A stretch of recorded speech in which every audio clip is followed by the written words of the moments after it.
Buenas. ¿Sabéis por qué la electricidad está cara, no? Porque primero montaron las torres eólicas diciendo que eso nos iba a abaratar la electricidad. Mi gato está por ahí haciendo el loco. Como sepa la policía que no está registrado, te va a detener. Mira, otra torre eólica parada. Mira, están todas paradas. Y hace un viento hoy. Mira. Este es el motivo de por qué la electricidad está cara.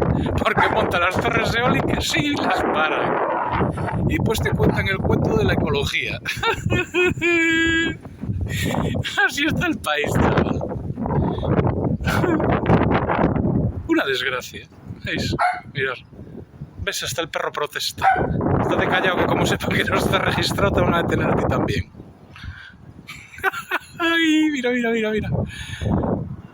Está parado esto todo, tú. Ahora os pongo la fecha para que veáis.